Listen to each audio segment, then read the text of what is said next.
ফিরে এলাম বিরতির পর। আপনারা দেখছেন নিউজ ভ্যানগার্ড, আমি দীপেন রয়েছি আপনাদের সাথে। দর্শক বন্ধুরা, আজ দেশের ৮৮টি লোকসভা আসনের জন্য যে ভোট গ্রহণ পর্ব চলছে সেদিকে অবশ্যই আমরা নজর রেখেছি এবং নজর রেখেছি ত্রিপুরারও যে পূর্ব ত্রিপুরা আসনে ভোট গ্রহণ চলছে। বিভিন্ন জায়গা থেকে কি ধরনের খবর উঠে আসছে, কি আপডেট রয়েছে তা আপনাদের সামনে আমরা তুলে ধরছি সকাল থেকে একদম ননস্টপ। এই মুহূর্তে আমাদের প্রতিনিধি অঙ্কিতা বর্ধন কথা বলেছেন পশ্চিম ত্রিপুরা আসনে ইন্ডিয়া মঞ্চের কংগ্রেস প্রার্থী আশিস কুমার সাহার সাথে, এবং কি বলছেন আশিস কুমার সাহা চলুন আমরা একটু শুনে নিই। নমস্কার, নিউজ ভ্যানগার্ডের পর্দায় আপনাদের প্রত্যেককে স্বাগত। আজ দ্বিতীয় দফার ভোট গ্রহণ পর্ব শুরু হয়েছে পূর্ব আসনে। ইতিমধ্যেই দেশ জুড়ে ৮৮টি আসনে ভোট গ্রহণ পর্ব চলছে। রাজ্যের পূর্ব আসনে ভোট গ্রহণ প্রক্রিয়া চলছে, কিন্তু সকাল থেকে বিরোধীরা কিন্তু একাধিক অভিযোগ তুলছে। মূলত যে অভিযোগটা ইতিমধ্যেই দেখা যাচ্ছে তা হচ্ছে প্রত্যেকটি পোলিং স্টেশনে তারা তাদের যে এজেন্টগুলি রয়েছে সেই এজেন্টগুলি দিতে এই মুহূর্তে ব্যর্থ, অর্থাৎ পোলিং এজেন্টদেরকে ভোট যেতে দিতে বাধা প্রদান করা হচ্ছে, এমনটাই কিন্তু অভিযোগ। আর সেই বিষয় নিয়ে আমি বিস্তারিত জানবো। আমার সাথে এই মুহূর্তে রয়েছে কংগ্রেস সভাপতি আশিস কুমার সাহা, যিনি পশ্চিম আসনের ইন্ডিয়া জোট প্রার্থী। এই যে বারংবার সকাল থেকে অভিযোগ উঠে আসছে যে বিভিন্ন জায়গায় ভোট কেন্দ্রে আপনাদের এজেন্টরা ঢুকতে পারছে না, বাধা দেওয়া হচ্ছে, এই অভিযোগের ভিত্তিতে আপনি কি বলবেন? দেখুন, আমরা এবারের নির্বাচনে প্রধান ইস্যুই হলো সারা দেশের জন্যই গণতন্ত্র বিপন্ন, গণতন্ত্র রক্ষা করা, সংবিধানকেও অবমাননা করে সংবিধান বিলুপ্ত করার যে অপচেষ্টা, এটাকে রক্ষা। তো আমাদের রাজ্যে এটা সত্যি কথা যে এই রাজ্যে গণতন্ত্র বিপন্ন, আইন শৃঙ্খলা কোনোভাবেই এই রাজ্যে শাসক দল তারা মান্যতা দেয় না, আইন শৃঙ্খলার তোয়াক্কাই করে না।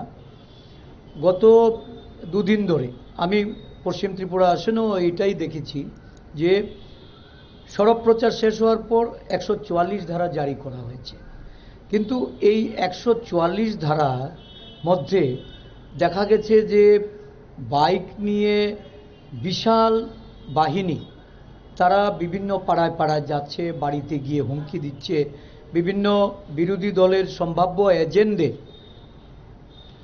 ওরা তো, কারণ রাজনীতিটা তো বিরোধী দল কারা করে, কারা এজেন্ট হতে পারে, এই রকম ধারণা থেকে তাদেরকে হুমকি দেওয়া হচ্ছে কেউ যাতে এজেন্ট না হতে যায় বা তাদেরকে ভোট প্রদান করতে বাধা দান করা হবে, এরা যেন ঘর থেকে না বেরো। এই ধরনের কিছু ঘটনা সারা রাজ্য জুড়েই, এটা গত পশ্চিম ত্রিপুরা লোকসভা আসনের ক্ষেত্রেও যেটা হয়েছে, এবারও পূর্ব ত্রিপুরা লোকসভা আসনে আমি গত পরশুদিন তেলিয়ামুড়াতে বসাছিলাম। নির্বাচনী প্রচার প্রায় শেষ পর্যায়ে এসেছিল, 4:30টার উপরে। তখন থেকেই খবর আসতে শুরু করেছে যে এজেন্ট না হওয়ার জন্য বা ভোটদানে তারা যেন বিরত থাকে। বাছাই করা কংগ্রেস কমিউনিস্ট ভোটারদের বাড়িতে গিয়ে হুমকি প্রদান করা হচ্ছে, এবং এটা গতকাল বিভিন্ন জায়গায় হয়েছে। কোথাও ১৪৪ ধারার কোনো ধরনের প্রয়োগ নেই। এটা নির্বাচন কমিশনকে জানিয়েও আমরা কিছু এর প্রতিকার পাইনি। আরোরা আশ্বস্ত করলেও আরোরা তাদের দায়িত্ব যথাযথভাবে পালন করতে ব্যর্থ হয়েছেন, এবং আজকেও সকাল থেকে যে চিত্রটা এসছে, বিভিন্ন জায়গায় পোলিং এজেন্টদের রাস্তায় যেতে বাধা দেওয়া হয়েছে, পোলিং এজেন্টদের মেরে তাড়িয়ে দেওয়া হচ্ছে। পোলিং এজেন্টরা রিপোর্ট করলেও পুলিশ নির্বিকার, পুলিশের কোনো ভূমিকা নেই। এবং এই যে 3 টায়ার সিকিউরিটি সিস্টেমের কথা বারংবার বলা হয়েছে, পূর্ব ত্রিপুরার ক্ষেত্রেও একই চিত্র। ভোটাররা ভোট দিতে যখন রাস্তায় বেরিয়ে যান, সেখান থেকে বাছাই করা কিছু ভোটারকে ভোটদানের জন্য তারা বাধা তৈরি করেন, হুমকি দেন, এবং তারা সেখান থেকে ফিরে আসতে বাধ্য হচ্ছে। তো ভোট চিত্র এই রাজ্যে পূর্ব বলুন পশ্চিম বলুন একই জিনিস, যে গণতান্ত্রিক প্রক্রিয়া সম্পূর্ণভাবে ধ্বংস করে ফেলা হয়েছে, এবং মাসুলের জোরে নানাভাবে ভয় ভীতি হুমকি দিয়ে ভোটটাকে ম্যানিপুলেট করা হচ্ছে।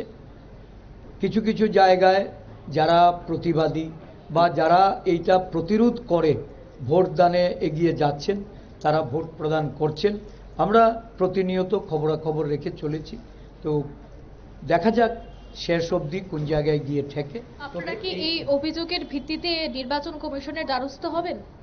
পূর্ব ত্রিপুরা লোকসভা আসনের ভোট চলাকালীন সময়ে আমরা সিইওর সঙ্গে সাক্ষাৎ করেছি বেলা 2টায়। তার পরপরই রিটার্নিং অফিসারের সঙ্গে গিয়েও সাক্ষাৎ করেছি এবং আমরা বলেছি অভিযোগগুলি তুলে ধরে তাদেরকে প্রতিকার করার জন্য এবং তাৎক্ষণিক ভিত্তিতে কোনো ধরনের পদক্ষেপ নেওয়ার জন্য আমরা তাদেরকে বলেছি। তো যাই হোক, সেগুলি যথাযথভাবে হয়নি। কোথাও কোথাও লোক দেখানো কিছু কিছু পুলিশি পদক্ষেপ ছিল। তবে আমরা নিশ্চয়ই এই বিষয় নিয়ে বামফ্রন্টের যিনি প্রার্থী উনি ওনার দলের নেতৃত্বের কাছে বা ইন্ডিয়া জোটের নেতৃত্বের কাছে আমি একটু আগেও কথা বলেছি। উনি কাঞ্চনপুর থেকে বেরিয়ে সমতলের দিকে আসছেন। জিতেনবাবু সাবরুমে ছিলেন, দক্ষিণ জেলায় উনি ঘোরাঘুরি করছেন। আমরা দেখি আরও কিছুটা সময় অতিক্রম করি, ভোটের ট্রেন্ড আমরা বুঝি। যদি মানুষ ভোটেই প্রয়োগ না করতে পারে তাহলে নিশ্চয়ই অভিযোগ আকারে সেগুলি তো আমরা জানাতে বাধ্য হব। কাকে? মুখ্যমন্ত্রী কি লিখিত কোনো চিঠি আপনারা দেবেন? উনি এবং ওনার দল মিলে এই কাজে লিপ্ত আছেন, ওনার কাছে চিঠি দিয়ে আমরা কি বিহিত চাবো? রাজ্যের মুখ্যমন্ত্রী কি আলাদা নাকি? রাজ্যের মুখ্যমন্ত্রী তো শাসক দলেরই মানুষ।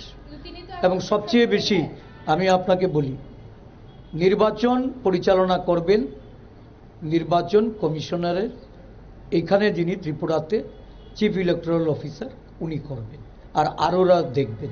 এখানে মুখ্যমন্ত্রী আইন শৃঙ্খলার বিষয়টা দেখতে পারেন, কিন্তু মুখ্যমন্ত্রী নিজেই তো আইন শৃঙ্খলার বিষয়ে উদাসীন।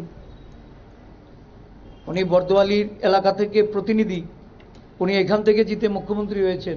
এই বর্দোয়ালিতে পোলিং এজেন্টদের মারধর করা হয়েছে, এই বর্দোয়ালিতে পোলিং এজেন্টদের বের করে দিয়ে এখানে ফলস ভোট প্রদান করা হয়েছে। একটা দুটা বুথে হলে বুঝতাম যে অভিযোগ জানানো যায়, বেশ কয়েকটা বুথে এই ধরনের ঘটনা হয়েছে, সারা রাজ্য জুড়ে হচ্ছে। যাকে জানাবো উনি তো এগুলি অর্গানাইজ করছেন। তো সেক্ষেত্রে একটা বিষয় কিন্তু উঠে আসছে যে শাসক দলের নেতা নেত্রীরা তারা সকাল থেকে দৌড়ঝাঁপ করছে, কিন্তু সে জায়গায় আপনাদের কি দলীয় কোনো দুর্বলতা রয়েছে যার জন্য বিভিন্ন জায়গায় পোলিং এজেন্টরা তারা যেতে পারছে না, বা আপনাদের দৌড়ঝাঁপ তেমন ভাবে পরিলক্ষিত হচ্ছে না? আইন শৃঙ্খলা নিয়ন্ত্রণ করে শাসক দল, শাসক দলের একটা অ্যাডভান্টেজ থাকে। আপনারা জানেন এই রাজ্যের পুলিশের কি অবস্থা।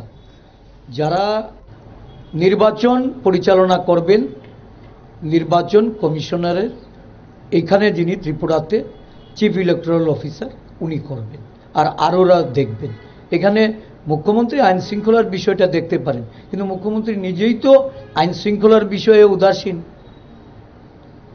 উনি বর্দোয়ালির এলাকা থেকে প্রতিনিধি, উনি এখান থেকে জিতে মুখ্যমন্ত্রী হয়েছেন।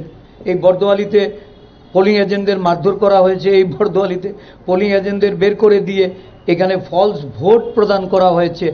একটা দুটা বুথে হলে বুঝতাম যে অভিযোগ জানানো যায়, বেশ কয়েকটা বুথে এই ধরনের ঘটনা হয়েছে, সারা রাজ্য জুড়ে হচ্ছে। যাকে জানাবো উনি তো এগুলি অর্গানাইজ করছেন। তো সেক্ষেত্রে একটা বিষয় কিন্তু উঠে আসছে যে শাসক দলের নেতা নেত্রীরা তারা সকাল থেকে দৌড়ঝাঁপ করছে, কিন্তু সে জায়গায় আপনাদের কি দলীয় কোনো দুর্বলতা রয়েছে যার জন্য বিভিন্ন জায়গায় পোলিং এজেন্টরা তারা যেতে পারছে না, বা আপনাদের দৌড়ঝাঁপ তেমন ভাবে পরিলক্ষিত হচ্ছে না? আইন শৃঙ্খলা নিয়ন্ত্রণ করে শাসক দল, শাসক দলের একটা অ্যাডভান্টেজ থাকে। আপনারা জানেন এই রাজ্যের পুলিশের কি অবস্থা। যারা আরক্ষা প্রশাসন পরিচালনা করছেন তাদের কি অবস্থা এটা আপনারা ভালো জানেন। গণতন্ত্রের যারা রক্ষক, এই রক্ষকরা যদি কারোর অঙ্গুলি হেলনে তারা যদি কাজ করেন বা তাদের কার্য সম্পাদন করেন, তো স্বাভাবিকভাবে বিরোধী দল সেখানে কতটা রেজিস্ট করতে পারবে? বিরোধী দল আমরা তো আমাদের কর্মীদের বলতে পারি না যে তোমরা অন্যায়ভাবে আইন হাতে তুলে নিয়ে প্রতিরোধে যাও। আমরা আইনের কাছে আমাদের বিষয়গুলি। আসনের ইন্ডিয়া মঞ্চের কংগ্রেস প্রার্থী আশিস কুমার সাহা কি বললেন আমাদের প্রতিনিধি অঙ্কিতা বর্ধনকে। সবচেয়ে গুরুত্বপূর্ণ যে বিষয়গুলো উনি তুলে ধরেছেন তার মধ্যে অবশ্যই যে আইন শৃঙ্খলার ব্যাপারটা উনি তুলে ধরেছেন এবং উনি বলছিলেন যে মুখ্যমন্ত্রী আইন শৃঙ্খলার ব্যাপারে নিজেই উদাসীন এবং উনি অর্গানাইজ করছেন এই ধরনের কাজকর্ম। পুলিশের দিকে উনি আঙুল তুলেছেন। কি মনে করছেন আমাদের প্যানেলিস্টরা যে কথাগুলো বলেছেন তার মধ্যে আপনার কি প্রতিক্রিয়া অরিন্দম বাবু? দেখো আশিস বাবু যেখানে গিয়ে শেষ করলেন ওখান থেকে যদি শুরু করি তাহলে আমি আগেই বলেছিলাম যে কর্মীদেরকে প্রতিরোধ করার জন্য 20-25 জনের একটা টিম রেডি রাখা, যে পোলিং এজেন্ট হবে তার বাড়িতে জমায়েত রাখা, মজুত রাখা এবং তারা পাল্টা প্রতিরোধ করবে। আশিস বাবু কিন্তু ওই কথাটাই বললেন যে এই পদ্ধতিটা ঠিক না। আমি আগেই বলেছিলাম যে এইটা শান্তিপূর্ণ গণতান্ত্রিক নির্বাচনী প্রক্রিয়াকে বাধাপ্রাপ্ত করে, বাধা সৃষ্টি করে। কাজে এখানে প্রশাসনের ভূমিকা থাকার কথা। আমি শুরুতেই আমাদের আজকের আলোচনার শুরুতেই আমি বলেছিলাম এবং এই কথাটাই বারবার আশিসবাবু বলার চেষ্টা করেছেন যে প্রশাসনের জায়গায় কিছু ঘাটতি রয়েছে এবং এটাও সত্যি কথা যে ইলেকশন কমিশনকে জানানোর সঙ্গে সঙ্গে যে প্রতিটা ক্ষেত্রেই যে একটা কার্যকরী ভূমিকা দেখা গেছে এরকম কিন্তু নয়। বহু ক্ষেত্রেই দেখা গেছে যে প্রতিশ্রুতি এসছে, আশ্বস্ত করা হয়েছে, কিন্তু কার্যক্ষেত্রে গিয়ে সেই ধরনের কোনো ভূমিকা ছিল। তবে এখানে একটা কথা ঠিক, আশিসবাবু অনেক কথাই বলেছেন, কিন্তু একটা কথা ঠিক যে স্পেসিফিক কমপ্লেন তো রেজ করতে হবে। উনি কিন্তু একবারও বললেন না যে আমরা স্পেসিফিক্যালি কি ওয়েস্ট কনস্টিটিউয়েন্সির জন্য হোক কি ইস্ট কনস্টিটিউয়েন্সির জন্য হোক, স্পেসিফিক্যালি আমরা এই বিষয়গুলো তুলে ধরেছি এবং এই বিষয়গুলো নিয়ে নির্বাচন কমিশন বা প্রশাসন নীরবতা পালন করেছে। এই বিষয়গুলি উনি বলতে পারেননি বা বলেননি এখনো। জেনারেল স্টেটমেন্ট দেওয়া বা একটা ডেপুটেশনে গিয়ে এইগুলি আপনি দেখুন, আপনারা দেখুন, এগুলোর জন্য এ করুন সে করুন বলে দিলে তারপরে স্পেসিফিক কোনো ইস্যু যদি না থাকে তাহলে প্রশাসন কোথায় ঘুরবে? কারণ আমি ধরেই নিলাম তর্কের খাতিরে যে কোনো একটা group of anti social elements আমার বাড়িতে এসে একটা হুজ্জুদি করে আছে। এখন প্রশাসনের কাছে যদি আমার তরফ থেকে বা তোমার তরফ থেকে একটা স্পেসিফিক্যালি না বলা হয় যে অরিন্দম ভট্টাচার্যের বাড়িতে কমপ্লেইন যদি না যায় বা এরা গেছিল, হোয়াট উইল দ্য প্রশাসন ডু? কারণ তখন তো আর কেউ নেই। তো কি এখন কি ওই নির্বাচন কমিশন যেমন জেপি নাড্ডা এবং খার্গের উপরে নোটিশ ইস্যু করেছেন যে প্রধানমন্ত্রী মোদী কি বলেছেন আর রাহুল গান্ধী কি বলেছেন, সেটা দলীয় দায়িত্ব, তোমরা দুজন সভাপতি তোমাদেরকে রিপ্লাই দিতে হবে। তো এখন কি বিজেপির প্রদেশ সভাপতি নির্বাচন কমিশন জিজ্ঞাসা করতে পারবে? উনি বলছেন 144 ধারা জারি রয়েছে, তার মধ্যে বাইক নিয়ে 144-এর মধ্যে বাইক নিয়ে একদল যুবক সে পাড়ায় পাড়ায় ঘুরছে, আমি তোমাকে আগেই বলেছিলাম প্রশাসন দেখছে না। আমি সেটা তোমাকে আগেই বলেছিলাম যে প্রশাসনের যে জায়গাটা, যে এই যে লক্ষ লক্ষ টাকা খরচা করা হচ্ছে আরক্ষা বাহিনীকে ব্যবহার করার জন্য, সেটা তো শুধু রাজপথে পাচ্ছি, আমি গলির ভেতরে তো পাচ্ছি না। গলির ভেতরে যদি এই মোবিলাইজেশনটা থাকতো তাহলে আজকে হয়তো এই এলিগেশনটা রেজিস্টার হতো না। লাস্ট বাট নট লিস্ট যেটা বলবো সেটা হচ্ছে আশিস বাবু শুরুতেই যে কথাটা বলার চেষ্টা করছিলেন যে ভোটারদের বাধা দেওয়া হচ্ছে, বাছাই করা ভোটারদের মানে ভোট কেন্দ্রে যেতে না বলা হচ্ছে। ওয়ান থিং ইজ ক্লিয়ার যে এনমাস ভোটের পরিবেশ নেই এই রাজ্যে। এইটা কিন্তু বিরোধী দলের নেতা, অন্যতম নেতা বা ইন্ডিয়া জোটেরও নেতা, উনি কিন্তু এটা বলতে পারবেন না। আলী সাহেব কি বলবেন আমি জানি না, but the thing is that বাছাই করা ভোটারদের বাদ দিয়ে দিয়েছে। আমি যদি তর্কের খাতির মেনেও নি তাহলে আদার লার্জার পার্টি সেকশন, মানে আমরা বুথ কেন্দ্রগুলোতে কিন্তু ভিড় দেখছি, দেন রেজাল্টে কিন্তু দেখা যাবে কাদেরকে মানে বাছাই করা বলতে কাদেরকে, যারা একদম ট্রেডমার্ক তাদেরকে হয়তো ধরে নেওয়া হচ্ছে, সেটা ধরে নেওয়া হচ্ছে। কিন্তু আমার বক্তব্য অন্যদের আসতে দেওয়া হচ্ছে। এক্স্যাক্টলি আমার বক্তব্য একটাই যে বাছাই করা, প্রতিটা বুথে হয়তো 10 জন ভোটারকে আসতে দেওয়া হলো না। তো that will not make the entire polling মানে প্রসিডিউর আনফেয়ার অর কন্টামিনেটেড। কারণ বাই এন্ড লার্জ তো ভোটাররা এসছে, বুথে তো আমরা ভিড় দেখছি, বুথে তো ঘন্টার পর ঘন্টা ইভিএম মেশিন নষ্ট হওয়ার পরেও বুথে দাঁড়িয়ে থাকছে। এমন তো নয় যে বুথ থেকে তাড়িয়ে দিয়েছে, হয়তো বুথ থেকে লাইন থেকে একজনকে বার করে দিয়েছে ফর দ্য আর্গুমেন্ট থেকে আমি ধরে নিলাম। That doesn't mean that the entire polling process was contaminated. তো কাজে আমি এইটুকু বলতে পারি। ঠিক, গৌতমবাবু, মুখ্যমন্ত্রী নিজেই অর্গানাইজ করছেন এসব এবং উনি নিজেই আইনের তোয়াক্কা করেন না, আইন নিয়ে ব্যাপার নিয়ে উদাসীন বলেন আশিস বাবু। দেখুন, আশিস বাবু যে কথাটা বলেছেন, উনি তো আজকে প্রায় 90 দশকের পর থেকে একই কথা বলছেন। এটা নতুন কোনো কিছু নেই। এই গণতন্ত্র বিপন্ন, সংবিধান বিলুপ্ত, আইন শৃঙ্খলার অবনতি, এগুলো কিন্তু সিপিএম যখন এ রাজ্যে মূল ভূমিকায় ছিলেন, তখন উনিও কংগ্রেস দলে ছিলেন, তখন উনি এই কথাগুলো তখন উনি বলেছেন। আজকের দিনে এনডিএ অ্যালায়েন্স নতুন করে কংগ্রেস সিপিএম এর মধ্যে একটা সখ্যতা তৈরি হয়েছে ত্রিপুরা রাজ্য। আগামী দিনের যারা পলিটিক্যাল সায়েন্স নিয়ে রাষ্ট্রবিজ্ঞান নিয়ে লেখাপড়া করে আমি ওদেরকে বলবো ত্রিপুরা রাজ্যকে মডেল করে এখান থেকে রিসার্চ করে গবেষণা করে পলিটিক্যাল সায়েন্সের উপরে এই যে বাম এবং কংগ্রেসের যে মিলন, এটা তো কখনোই হওয়া যায় না। আর দ্বিতীয় কথা হলো ওনারা যে বলছেন ওনাদের এজেন্ট নেই বা বিভিন্ন কিছু নেই, ঠিক আছে, আসলে ত্রিপুরা রাজ্যের 90% কংগ্রেসীরা যারা বাম বিরোধী ছিল, বামফ্রন্টকে পছন্দ করতো না, মার্ক্সবাদীকে পছন্দ করতো না, মার্ক্সবাদকে কমিউনিজমকে পছন্দ করতো না, ওরা এন্টায়ার এসে মার্ক্সবাদের বিরুদ্ধে গিয়ে কিন্তু বিজেপি দলটাকে প্রতিষ্ঠা করেছে। তাহলে ওদের কাছে আজকে কিন্তু পার্সেন্টেজে কিছুই নেই, কংগ্রেস কর্মী বলতে কেউ নেই, হয়তো 2-4 জন ছিটে ছুটে আছে। ওরা এজেন্ট দেবে কাকে? এবার যারা কংগ্রেস করেছে ওরা আজকে বিজেপি করছে, তো ওদের মধ্যেই হয়তো 2-1 জনকে বলেছে ওরা তুমি এজেন্ট হও। আর ওদের আজকের দিনে যারা আছে এখানে সিপিএম এর কিছু লোক আছে, কারণ ওরা ক্যাডার বেস দল।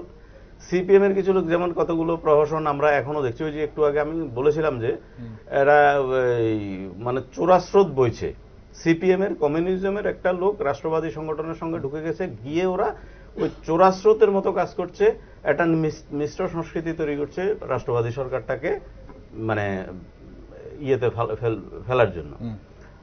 কিছুদিন আগেও আমরা পত্রপত্রিকা প্রতিনিয়ত আজকে 1 মাস ধরে দেখছি যে যোগদান সভা। আসলে কি এটা সিপিএম কৌশলগতভাবে এদেরকে যাতে আজকের দিনে ভোট দিতে যেতে পারে তার একটা রাস্তা তৈরি করেছে। এটা একটা রাজনৈতিক পলিসি বামফ্রন্টের। তো ওই বামফ্রন্টের ওই পলিসিটাকে হয়তো বর্তমান শাসক দলও মেনে নিয়েছে, বা ওরা ওদের মতো করে, ওদের মধ্যেও তো অনেকেই মানে ব্রিলিয়ান্ট লোক রয়েছে, ওদের হয়তো একটা পলিসিতে ওরা এনেছে। এটা আগামী 4 তারিখ পরিষ্কার হবে মানুষ কাকে ভোট দিয়েছে। আপনি বলছেন যে যারা যোগদান করেছে কংগ্রেসের লোক, কংগ্রেস যারা করেছে দীর্ঘ 40 বছর বা 50 বছর ধরে যারা কংগ্রেসের লোক রয়েছে, ওরা কিন্তু নো ডাউট বিজেপিকে ভোট দেবে। আবার মানে ওরা কখনো সিপিএম কে আগেও ভোট দেয়নি, আজকের দিনেও দেবে না। কিন্তু যারা সিপিএম করেছে ওরা কিন্তু আজকে কংগ্রেসকে ভোট দেবে, কারণ ওরা ইনস্ট্রাকশন মানে। কংগ্রেস যারা করতো ওরা একটা প্ল্যাটফর্ম সংগঠন করতো, একটা রাজনৈতিক দলের প্ল্যাটফর্মে থাকতো, ওদের কিন্তু ক্যাডার বেস ছিল না। সিপিএম ক্যাডারকে অর্ডার দেবে তুমি কংগ্রেসকে ভোট দাও, ওরা কংগ্রেসকে ভোট দেবে, সিপিএম অর্ডার দেবে সিপিএম কে ভোট দাও, সিপিএম যেভাবে অর্ডার দেবে সেভাবে করবে। আজকের দিনেও আগামী ত্রিপুরা রাজ্যের 4 তারিখ যখন নির্বাচনের ফল ঘোষণা হবে সেদিন পরিষ্কার হবে। আর যেটা বলছে যে ভোট দিতে যেতে পারেনি অরিন্দম দা, যেটা বলেছেন এটা বাস্তব। আমরা কিন্তু প্রত্যেকটা চ্যানেলে আপনাদের এখানে যত ঘন্টা বসে আছি বা আমাদের ঘর থেকে যেটা দেখেছি, প্রত্যেকটা জায়গায় অফুরন্ত কাতারে কাতারে লোক ভিড় করছে, এত রোদের মধ্যে মানুষ দাঁড়িয়ে আছে, তারপরে ইভিএম নষ্ট হয়ে আছে, তারপরও মানুষ কিন্তু যাচ্ছে না লাইন থেকে। তাহলে পরিষ্কার বোঝা যাচ্ছে মানুষ ভোট দিতে চাইছে, ভোট দিচ্ছে, ভোট দেবে, এটা একদম পরিষ্কার। গণতান্ত্রিক যে তার প্রয়োগ, তার যে অধিকার, তার যে বামের উপরে যে তাদের যে একটা ক্ষোভ, বর্তমান যেটা কংগ্রেসের উপরও ক্ষোভ হয়েছে, সেটার ক্ষোভের একটা বহিঃপ্রকাশ কিন্তু আগামী দিনে আমরা দেখব। আর যদি দেখি ভোট পার্সেন্টেজ পেয়েছে, তাহলে পরিষ্কার বোঝা যাবে যে যারা বামফ্রন্ট আগে ছিল সিপিএম করতো, ওরা আবারও বিজেপিতে থেকে ওরা কিন্তু ভোট দিচ্ছে বামফ্রন্ট। এটা একটা পরিষ্কার চিত্র হয়ে যাবে, এটাই আমার এটা মনে হচ্ছে। আর যেগুলো বলছে এগুলো সবগুলো, আর কংগ্রেসের তো কোনো সংগঠনই নেই বর্তমান দিনে ত্রিপুরা রাজ্যে। সংগঠন নেই বলতেই হয়, মিনিমাম কিছু লোক দিয়ে সংগঠনটাকে জাস্ট বাঁচিয়ে রেখেছে ওদের নিজেদের অস্তিত্বটাকে ধরে রাখার জন্য। আমির, যে কথা আপনি শুনলেন আশিস বাবু কি বলেছেন, প্রশ্ন এখানে মুখ্যমন্ত্রী নিজেই অর্গানাইজ করছেন এসব, আর এবং মুখ্যমন্ত্রী উদাসীন, বিশেষ করে আইন শৃঙ্খলার ব্যাপারে উনি অভিযোগ করলেন, এবং বাকি যে কথাগুলো বললেন, এবং আপনি গৌতম বাবুকে শুনলেন, অরিন্দম বাবুকে বললেন, আপনার প্রতিক্রিয়া আপনি কি বলবেন? দেখুন, আমাদের দলের সভাপতি এবং পশ্চিম ত্রিপুরা লোকসভা আসনের ইন্ডিয়া জোট মনোনীত প্রার্থী শ্রদ্ধেয় আশিস কুমার সাহা মহোদয়, উনি যে অভিযোগগুলো করেছেন সত্যতার ভিত্তিতে করেছেন। ওনারা প্রমাণসহ সেখানে ইলেকশন কমিশনারের কাছে গিয়েছেন, আমাদের রাজ্যের যে নির্বাচন দপ্তর আছে সেখানে গিয়ে অভিযোগগুলো করেছেন। উনি এটা করেছেন, আপনারা শুনেছেন। আমি সেই ক্ষেত্রে আমার যে প্যানালিস্ট আছেন গৌতম বাবু, উনি রাজনৈতিক বিশ্লেষক হিসাবে এসেছেন, কিন্তু কথা যখন বলেন মনে হয় উনি বিজেপির মুখপাত্র হিসাবে কথা বলছেন। সেখানে বলতেই উনি বলেছেন যে বামফ্রন্ট আর কংগ্রেস যে এক জায়গায় এসেছে সেটা তো অসম্ভব, সেটা মানা যায় না। আমি ওনাকে বলতে চাই যে বামফ্রন্ট আর কংগ্রেস আজকে এক জায়গায় আসতে বাধ্য হয়েছে শুধুমাত্র একটা বিষয়কে মাথা রেখে, সেটা হচ্ছে দেশের সংবিধান, গণতন্ত্র, নাগরিকদের মৌলিক অধিকার এবং আমাদের দেশের স্বাধীনতাটাকে অক্ষুণ্ণ রাখার জন্য। সেক্ষেত্রে যদি আমি বলতে চাই যে বামফ্রন্ট আর সিপিআই আর কংগ্রেস একসাথে এসেছে, তাতে বড্ড কষ্ট হচ্ছে বিজেপি বন্ধুদের। সেখানে আমি ওনাকে বলতে চাই যে কাশ্মীরের মধ্যে যারা বিচ্ছিন্নতাবাদী দল ছিল পিডিএফ এর সঙ্গে বিজেপি আতাত করে সরকার বানিয়েছে, সেটা কি দেশের স্বার্থে ছিল নাকি বিজেপির স্বার্থে ছিল? এটা একটা প্রশ্ন। আবার উনি বলতে গিয়ে বলেছেন যে এই কিছুদিন আগে বিজেপি যোগদান করিয়েছে নানা জায়গার মধ্যে গিয়ে কংগ্রেসের কর্মীদের, সিপিআইএম এর কর্মীদের। উনি বলেছেন এটা বামফ্রন্টের একটা চালাকি হতে পারে। তার মানে পক্ষান্তরে উনি এটা বুঝিয়ে দিয়েছেন রাজ্যের মানুষকে যে বিজেপি দলের বর্তমান যিনি সভাপতি রাজীব ভট্টাচার্য থেকে শুরু করে এই মানিক শাহ থেকে শুরু করে তারা মেলার মাঠের কথাই চলে, এটা উনি বলতে পারবেন ভালোভাবে। আমি যেটা এখানে আজকে আপনার স্টুডিওতে বলতে চাই সেটা হচ্ছে কি, আমার দলের সভাপতি সেটা জাস্ট কথা বলার জন্য বলেনি, উনি প্রমাণ সহ নির্বাচন দপ্তরে গিয়েছেন, প্রমাণ দিয়েছেন, কথা বলেছেন। আমরা বারংবার দেখেছি। আমি আপনাকে একটু আগে আমার মোবাইল থেকে আমাদের ত্রিপুরা পুলিশ পর্যন্ত সেখানে পোস্ট করেছে ফেসবুকের মধ্যে। আমরা দেখেছি কিভাবে behind the camera silent terror হচ্ছে, কারণ আমরা কাজ করে চলছি, দিন রাত্র আমরা কাজ করি, মানুষের কাছে যাই, মানুষের কথা শুনি। সেখানে আমাদের কর্মীদের, ইন্ডিয়া জোটের কর্মীদের কিভাবে প্রহসন করা হচ্ছে বিজেপির দ্বারা, বাইক বাহিনীর দ্বারা। বাইক বাহিনীরা পক্ষান্তরে গিয়ে মানুষকে ভয় দেখাচ্ছে, ভয় দেখানোর মাধ্যমে তারা গণতন্ত্রকে লুট করছে। গণতন্ত্র একটা উৎসব, একটু আগে বিশিষ্ট আইনজীবী বলেছেন যে গণতন্ত্র হচ্ছে উৎসব। সেই উৎসবের মাঝখান থেকে যদি কোনো একজন ব্যক্তিকেও তার অধিকার প্রয়োগ থেকে বিতাড়িত করা হয়, তাহলে সেটা উৎসব নয়, সেটা ম্লানের উৎসব। আর আমরা চাই না আমাদের গণতন্ত্রটা ম্লান হোক, আমরা চাই না আমাদের গণতন্ত্র রক্তাক্ত হোক। আমরা যেটা চাইছি, গৌতমবাবু একটু আগে বলেছেন যে রাষ্ট্রবাদী চিন্তাধারা, উনি একবার বলতে, রাষ্ট্রবাদী চিন্তাধারার মানে এই নয় যে গণতন্ত্রকে গলা টিপে হত্যা করো। রাষ্ট্রবাদী চিন্তাধারা এই নয় বিরোধী শূন্য দেশ গড়ে তোলো। রাষ্ট্রবাদী চিন্তাধারা মানে এই নয় যে আমাদের দেশের মধ্যে দিবারাত্র সাম্প্রদায়িকতার বিষ ছড়িয়ে দেশের যুবকদেরকে বেপথে পরিচালিত করো। রাষ্ট্রবাদী চিন্তাধারা হওয়া উচিত ছিল যেন তেন প্রকারে মানুষদের মৌলিক অধিকারগুলোকে ঠিক রেখে মানুষেরকে তাদের গণতান্ত্রিক অধিকার প্রয়োগ করার জন্য তাদেরকে উৎসাহিত করা। সেখানে আমরা কি দেখলাম, বাইক বাহিনীর সদস্যরা যারা পক্ষান্তরে আমাদের রাজ্যের মুখ্যমন্ত্রী থেকে শুরু করে এই রাজ্যের যারা রাজনৈতিক শাসক দলে আছে, তাদের মদতে সাধারণ মানুষের ভোটাধিকার ছিন্ন করে নিচ্ছে। এটা রাষ্ট্রবাদী চিন্তাধারা হতে পারে না। আমরা অবশ্যই আপনার কথা শুনলাম, এবং দেশের জনগণ কি ভাবছে তা তো অবশ্যই 4 জুন জানা যাবে, এবং পূর্ব ত্রিপুরার গণদেবতারা কি ভাবছেন তাও 4 জুন জানা যাবে। অসংখ্য ধন্যবাদ আপনাদের তিনজনকেই, আজ আমাদের সঙ্গে আপনারা ছিলেন। এই গুরুত্বপূর্ণ দিনে গুরুত্বপূর্ণ আলোচনায় আপনারা অংশগ্রহণ করলেন। দর্শক বন্ধুরা, আপনাদের এই মুহূর্তে জানিয়ে দিই, বিকেল 3টে অবধি ত্রিপুরা রাজ্যে পূর্ব ত্রিপুরা আসনে ভোট পড়েছে 69.48%। ত্রিপুরায় পূর্ব ত্রিপুরা আসনে যে আজ ভোট গ্রহণ পর্ব চলছে, 88টি দেশের 88টি দ্বিতীয় দফার 88টি লোকসভা আসনের সাথে ত্রিপুরারও চলছে। সেখানে ভোট পড়েছে বিকেল 3টে অবধি 69.48%। সবচেয়ে বেশি ভোট পড়েছে বিকেল 3টে অবধি 40 সাব্রুম বিধানসভা কেন্দ্রে 76.14%, এবং সবচেয়ে কম ভোট পড়েছে 53 কৈলাসহর বিধানসভা কেন্দ্রে 61.70%। আমরা এই মুহূর্তে ছোট্ট একটি বিরতি নেব। বিরতির পর অঙ্কিতা আসছে নতুন প্যানেলিস্টদের নিয়ে আপনাদের সঙ্গে থাকবে। আপনারা তাই সঙ্গে থাকুন শুধুমাত্র নিউজ ভ্যানগার্ডে।